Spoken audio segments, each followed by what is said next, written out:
What's good, YouTube? It's your boy Gene back at again with another banger, man. Doing. Today we got the moment she realized detectives knew everything. Sounds heavy, chat. Before we get into it, man, do me a favor, man. Hit that like button, man. Hit that share button. Scroll down below. Drop me a comment down below, man. Let me know what you want me to react to next. And please, please, please, man, don't forget to hit that subscribe button, man. We're on the road to 1K, man. And I know we can do it, man. Without further ado, let's get it. Let's go. We'll be diving into a case that shook the city of Cleveland to its core. What makes this case extraordinary is the complex investigation that took place following the murder. But to fully understand exactly how this killer was caught, we have to start from the very beginning. On November 3rd, 2013. Damn. Damn. Life was just beginning, nigga. Damn. That's like when the world started to like open. Like, you tripping. Just got IG. At exactly 8:35 p.m., the Cleveland Police Department received a chilling 911 call. 911, do you need police fire? I can't hear you. What's going on? He got shot, please. Who got shot? My husband. Hey, in the big 2026, should we get like a better way of being able to contact 911? Like, it should be like 911, press 1 for police, 2 for ambulance, 3 for firefighter, 4 for everything. Or like 5 for like kidnapping. You get what I'm saying? So you press the button so you already know what it is. So as soon as press the button, it pings the location. So off rip. I'm pretty sure they already kind of do this. Like, you already had a location, even if you don't hear it. Like, fuck it, send everybody. Because, like, she's in distress, bro. The voice you have been listening to. She didn't even get the address, gang. Like, she's in distress, so she might as well have not even called, bro. Because now they're going to take another minute to ping this tower to that tower to then pinpoint. So belongs to a 41-year-old woman by the name of Yuloma Curry Walker. Yuloma. I ain't never heard nobody with that name. It's as exotic. It's as exotic as her husband eyes. Clinging to life on the driveway of their Cleveland home. Who shot your husband?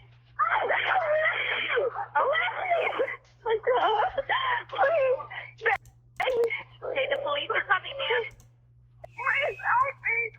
Please help me. Ma'am, police are coming and EMS is coming, okay? They're en route. Okay, stay right here. Don't move. Don't move, baby. Don't move. Please don't move. First responders were dispatched, and within minutes, officers arrived at the Walker residence on Lampson Road. As they approached Yuloma on her driveway, authorities realized that they knew this couple. The victim was actually fellow first responder and lieutenant of the fire department, 45-year-old William Walker. Will was covered in blood. He was still breathing, but his condition was critical due to 3 gunshot wounds to the chest. As they were tending to Will, he mentioned something about a man in the backyard, but was unable to coherently complete his sentence. One of the officers quickly checked the backyard, but it was clear of any threats. Detective Thomas Lynch arrived to help with the investigation. He noticed something odd. Will's keys were found still in the side door. If this was a robbery, why didn't the assailant break into Will's home or vehicle using those keys? Aside from the 3 bullets that side of the house, they also found 4 9mm shell casings scattered around the crime scene. While the investigators collected the evidence, Will was... yeah. I just remembered. His keys were still in the door. But his body was like in the driveway. So it's like as if somebody paid. Loaded into the ambulance and transported to Metro Health's emergency center. Yuloma was riding shotgun. Once they arrived, the officers took note of Yuloma's appearance. Strangely, she had no blood on her. This lack of blood made it clear that Yuloma failed to provide any first aid assistance.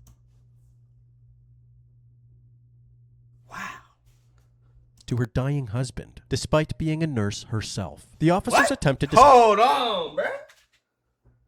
Okay, but that means she wasn't like near the body. But I heard her say like don't move, don't move.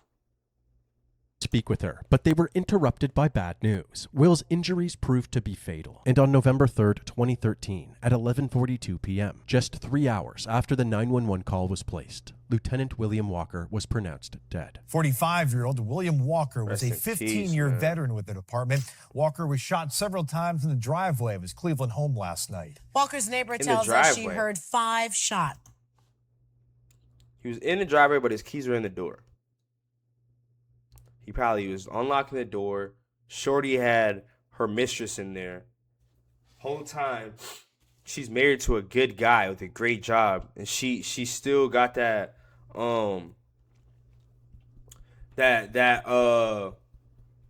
whatever in her where she still fuck with hood niggas. And the nigga came in, and the hood nigga was like, "Hold on, back out." And he probably tried to get a gun. The side dude shot the husband. She's over here screaming like, "What the fuck?" She's just like, "Yeah, my husband's dead," but she got to run to the backyard to make sure her side niggas like, "Get the fuck out!" Like the police on their way. That's my guess. I ain't even watched the video yet. Watch. And here is what else we have learned. Sources connected to the investigation say Walker had a laceration wound in addition to multiple gunshot wounds in his chest. He died at Metro Health Medical Center. Walker's colleagues say he leaves behind a wife and 2 children. Following Will's death, the police brought Uloma into the station for further questioning. So the reason we asked you to come down is because we never really got a chance to talk with you about, your Will's life together.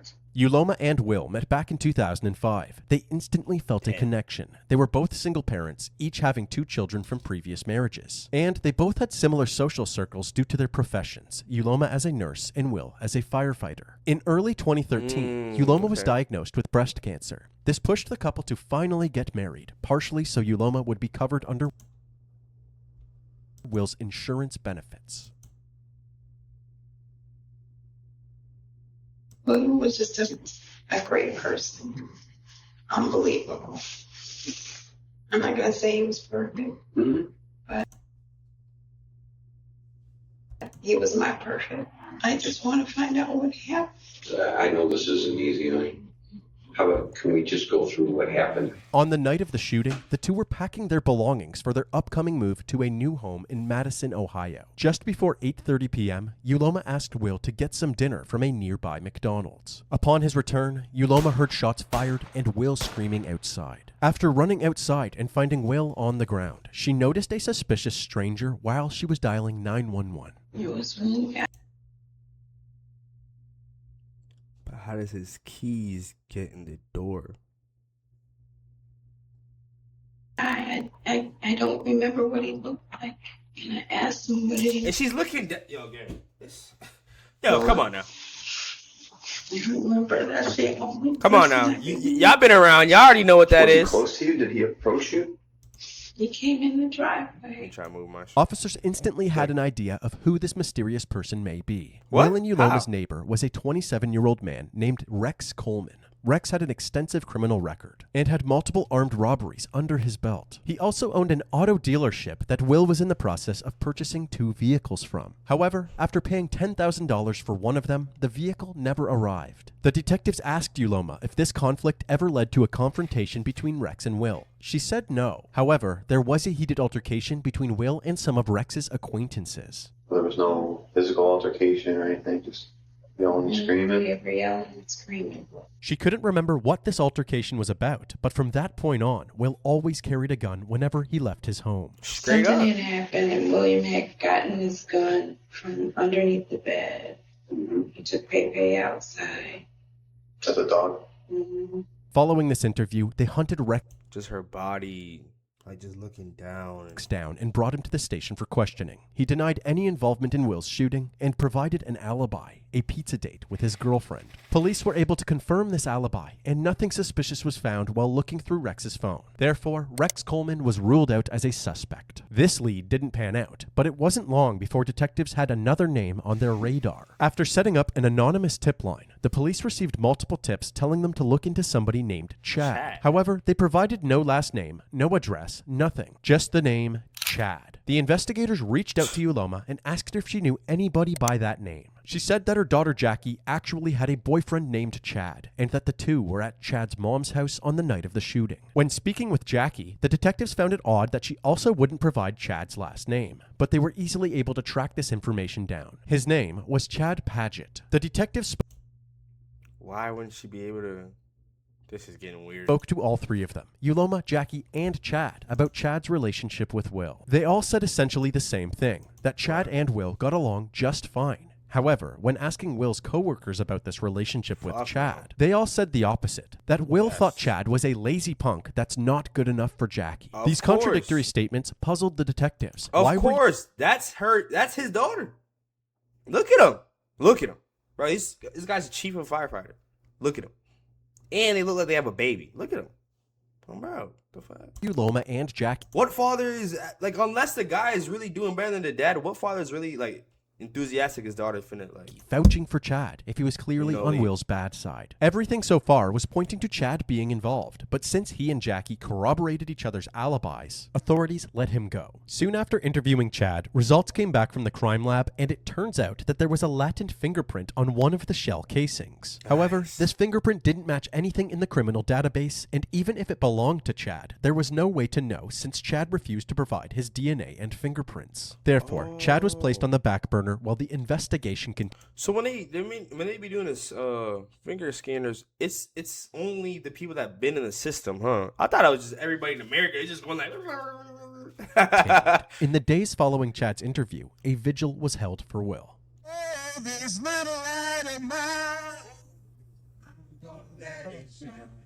Hundreds packed Lamson Avenue for a candlelight vigil for Cleveland firefighter Lieutenant William Walker. That's love. Heavenly Father, we just ask that you watch over his family in this particular time of need. He was a great firefighter, great paramedic.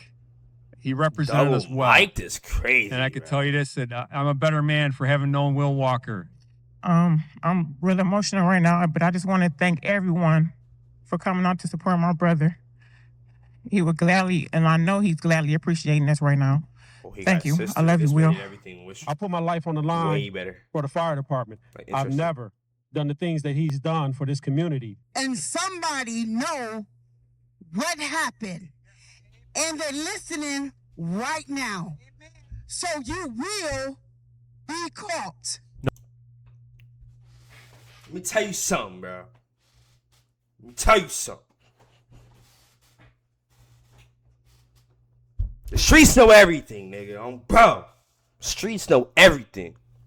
I don't care if you're watching a show, movie, if it's real life. Ask around. Cops need to find something, they hit the streets. She's gonna tell you the truth. When she said that, she genuinely knew who did it. Facts. Not long after, there was also a memorial held by Will's fellow firefighters to honor his memory before he was laid to rest. Not a single person had a bad word to say about Lieutenant William Walker. So high. Just about an hour ago, he was let out by a procession of firefighters with his casket as they came out of public auditorium. They took the casket into a fire truck where the lights and sirens were going, and they took him off. He was a great family man, real silly. That's what I'm gonna miss about him. He used to make me laugh a lot. We had the same sense of humor.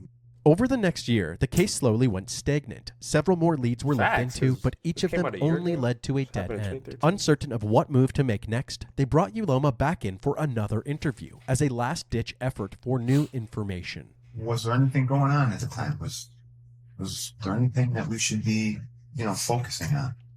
I just want to find out what happened. Okay, well, that's what we're trying to do. Hey, was there anything going on with finances? We didn't have a problem. How's your health been? Your health all right? I don't know. I've been to the doctor. It's still going. The detectives found it very strange that someone diagnosed with late-stage breast cancer hadn't gone into the doctor recently. Okay, but she could just be like overly depressed, like my lover is no longer here. What's my will to live? Because the majority of the time, that's what happens when a wife or the female in the relationship dies. Like men statistically just do so much worse than a widow.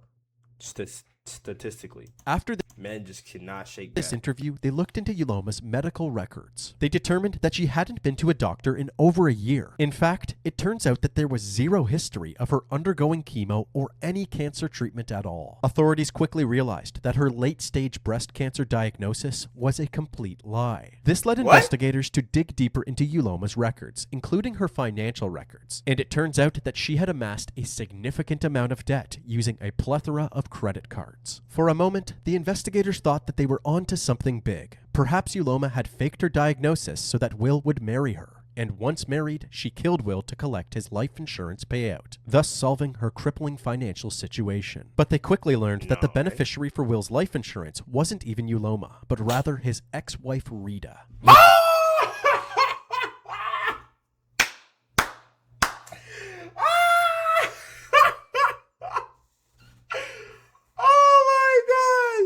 He a real nigga, bro. He a...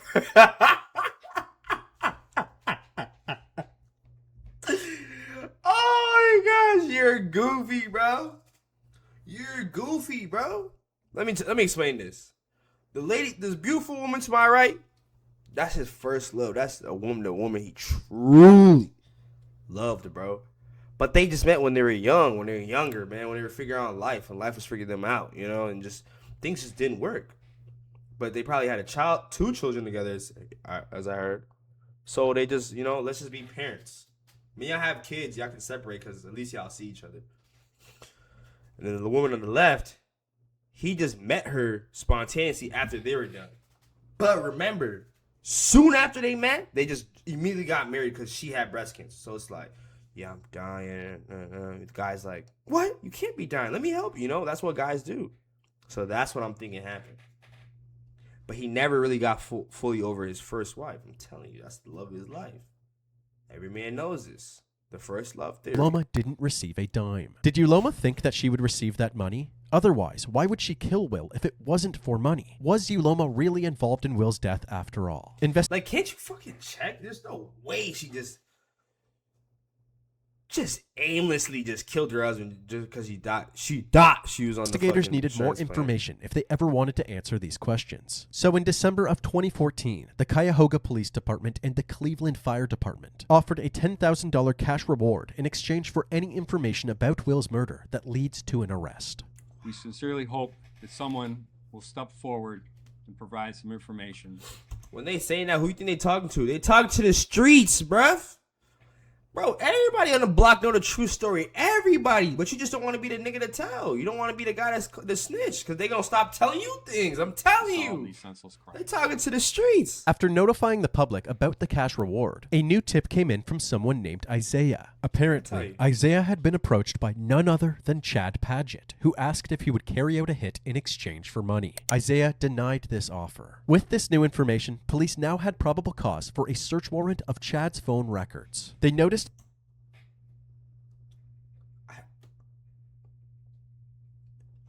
Do you know how dangerous that is? This is the son-in-law. Like, he's with her daughter. And you're going to put a hit on my dad? And you're going to be cool with it? That around the time of the shooting, Chad was constantly communicating with Jackie and another unknown number. Bro, fellas, how would you feel your daughter's boyfriend put a hit on you and your daughter didn't tell you?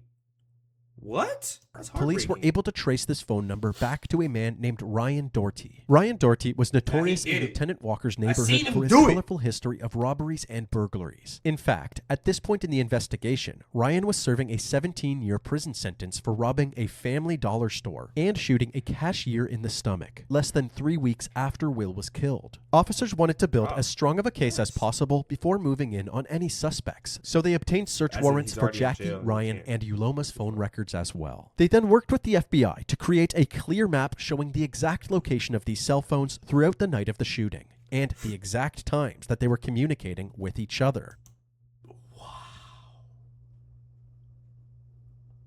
Nigga, they're calling each other back to back. Outgoing, incoming, outgoing, outgoing. Yuloma, look at that. Ryan. Oh my God. It revealed that right before the time of the shooting, Chad and Ryan had made their way from the west side of Cleveland, where Chad's mom's residence is, to the east side of Cleveland, directly toward the Walker residence. And at 8:30 p.m., Chad sent a text to a group chat that included him, Jackie, and Uloma. That's the text crazy. read, "We got a body." The evidence was beginning to paint a very clear picture of how this crime was executed. What? So Chad was detained and brought down to the... That gotta be. If that's his blood daughter, yo, I'm sick to my stomach, fam. I sound like that one Canadian girl. But if that's the daughter-in-law, then that's more evil. That's more sinister, because the mom definitely got in her head, bro. To kill the father that stepped up in your life. the station for questioning. In 2005, the first thing y'all, they do is confront... They got married in 2005, like 3-4 months after they met each other, because she had a bad breast cancer. So he married her in hopes that the insurance can cover her treatment. He did to save her life after just meeting her. Imagine. You already got 2 kids yourself. You already got people to take care of, but out of the kindness of your heart, you're going to welcome a new person in your life because you know they need it. And this is how they repay you. Chad with the cell phone location data. His story immediately changed. Now he says that one of his friends, a person whose identity we will not be sharing, drove him to the Walker residence where Chad had stashed some marijuana. Ryan Doherty tagged along to buy some of this stash from Chad. Where were you when you left? Were you at your house? Your mom's house? So you leave from over there in Denison. You get over to the east side.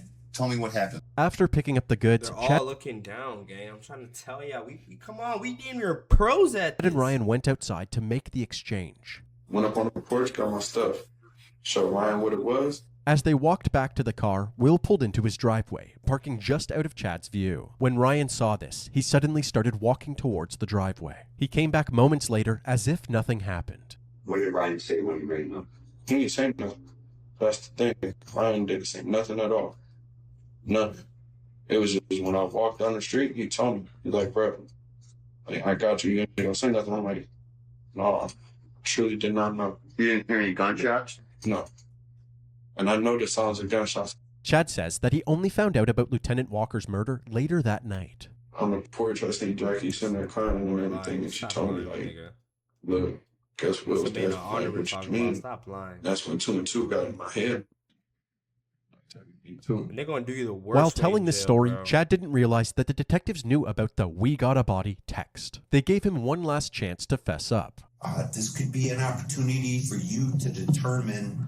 Facts is once you lie here, they catch you. Even if you go to trial, it's up. Ain't no jury gonna believe you. You already lied once. Kind of like your fate from here on out. I don't have nothing to do with this stuff. Okay.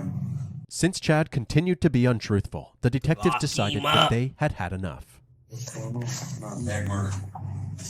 Give me books. Right, arrest, right. You didn't do nothing, though, like, for real. Okay. I ain't I really did not do nothing.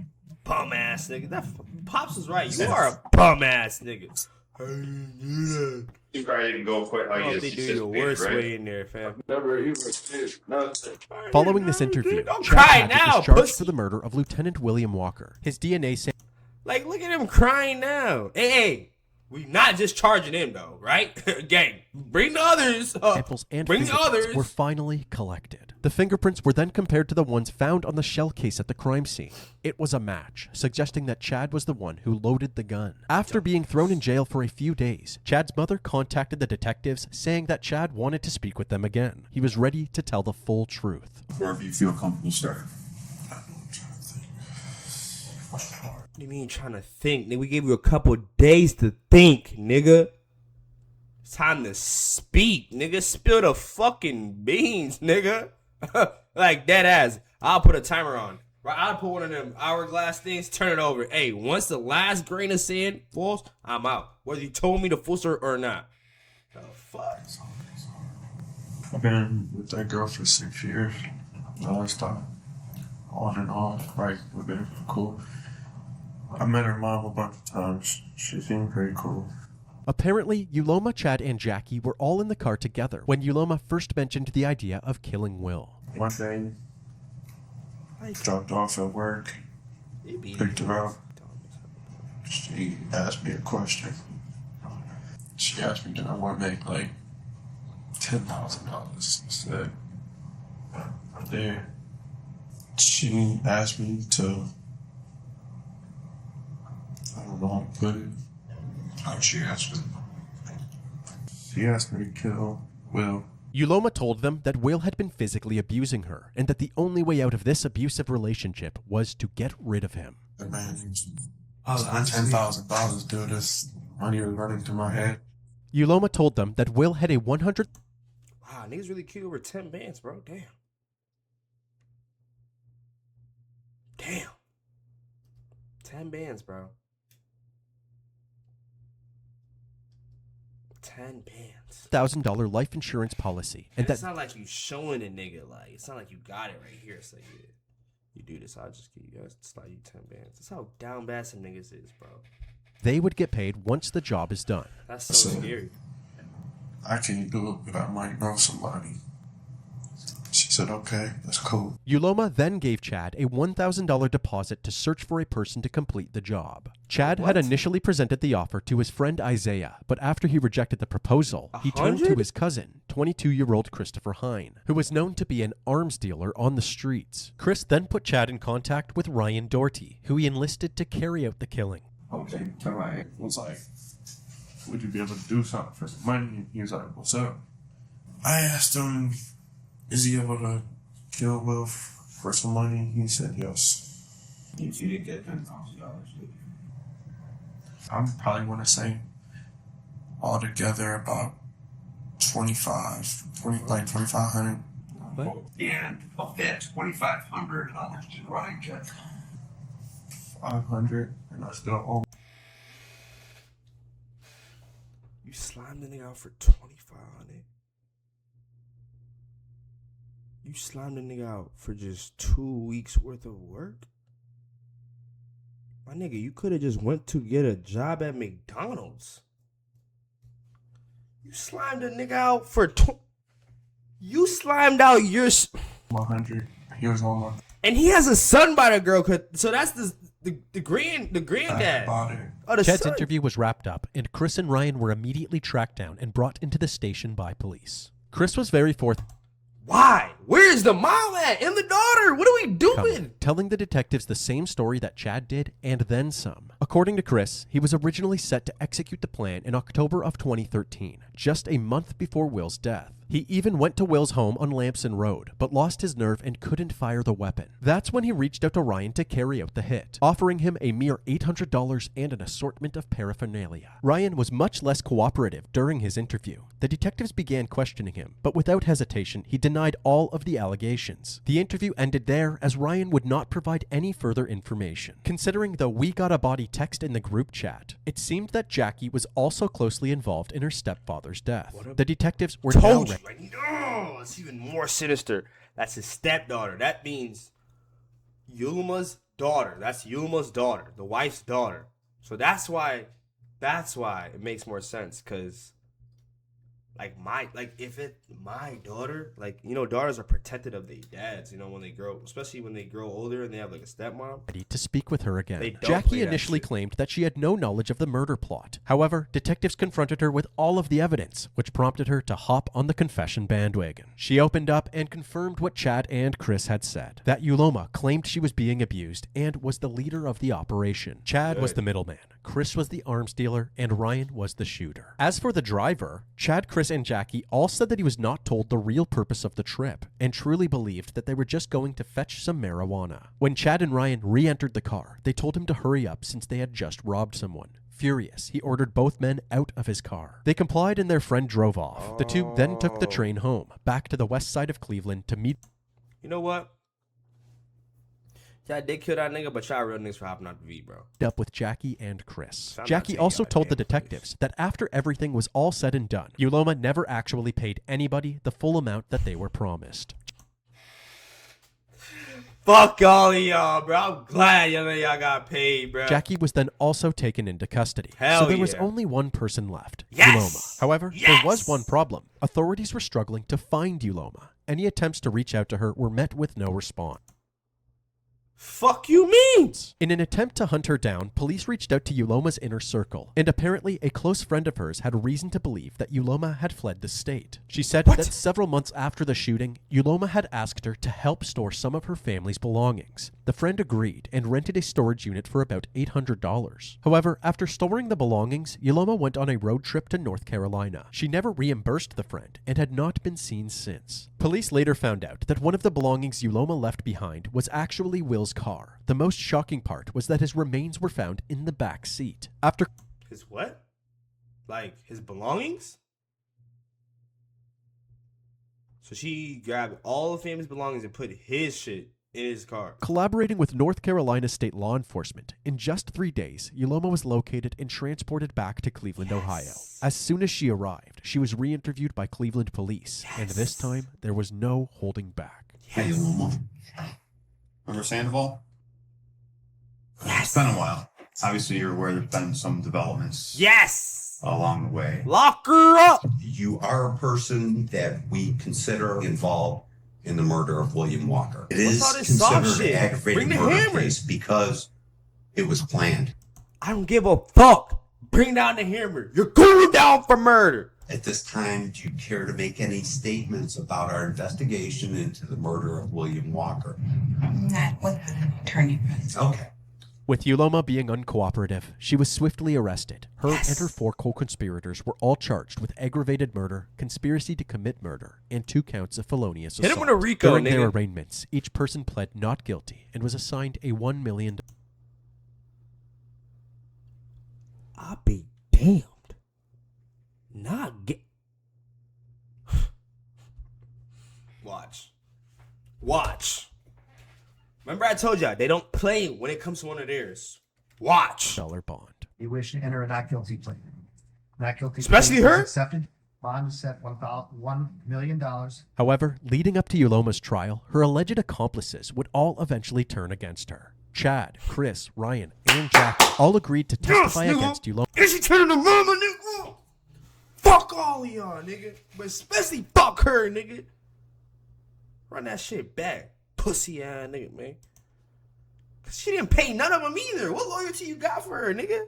Bond is set $1 million. However, leading up to Yuloma's trial, her alleged accomplices would all eventually turn against her. Chad, Chris, Ryan, and Jackie all agreed to testify against Yuloma for a lesser sentence as part of a plea deal. Yuloma's trial officially began in June of 2017. The prosecution's plan was to show that this murder was all about money. They suggested that although Ryan Doherty had ultimately pulled the trigger, Yuloma's surmounting money problems is what led her to orchestrate Will's murder. Yuloma's defense team would go on to deny the allegations against her. They That's her suggested defense that team? Yuloma was a victim of Will's domestic abuse and that Jackie, in an attempt to protect her mother, had actually cooked up the murder plan. They also argued that Is she lying on her daughter? She killed her husband. That married her months after they met because she had breast cancer. And now she's putting the blame of the murder of her husband on her daughter. Yo, I don't know why this is funny, bro. I don't four know. testimonies of those involved in the murder lacked credibility, and that they were only pinning this crime on Yuloma to lessen their own sentences. On July 7th, 2017, after a 10-day trial, the jury had come to a decision, and the verdict was presented to the court. Yuloma Curry Walker was found guilty of aggravated murder, conspiracy to commit murder, and both counts of felonious assault. Her sentencing took place about a month later, on August 8th, 2017, and she was sentenced to life in prison without the possibility of parole. Chad Padgett's aggravated murder charge was dropped to involve Shout out OG, man. voluntary manslaughter, and he was sentenced to 28 years in prison. On top of his 17-year sentence from his previous convictions, enough for Ryan Doherty was sentenced to life with the possibility of parole after 23 years. What? Christopher Hines was sentenced to 18 years in prison. And since Jackie was still a minor at the time of the crime, she was sentenced in juvenile court and spent 1 month locked up at a juvenile detention center before being released.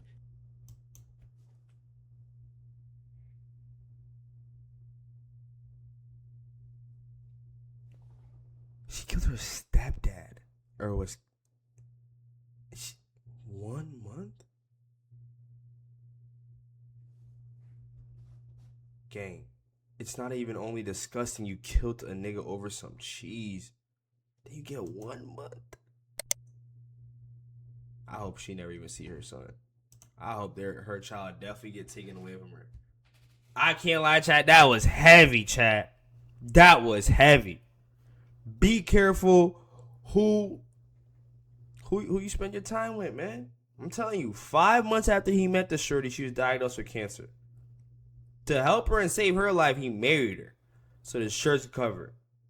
7, 8 years down the line, after taking her and her kids in, the same wife, the same daughter he'd been taking care of, putting a roof and whatever else, decided to kill him. Just for them not to be in the insurance plan at all and get no bread. That's crazy. I'm glad she got life. I'm glad the other bum ass nigga got whatever he got. He should have got more. Hope he get beat up every day. White boy, shit, he white boy. But that girl, shit. Let me tell you something, shorty. Karma, one motherfucker. Don't forget a face, nor name, nor time. You feel me? But man, without further ado, man, thank you for tuning in, man. Do me a favor, man. Smash that like button, man. Hit that share button. Scroll down, drop a comment down below, man. And please, please, please hit that subscribe button, man. We're on the road to 1K. But without further ado, I'm out. Peace.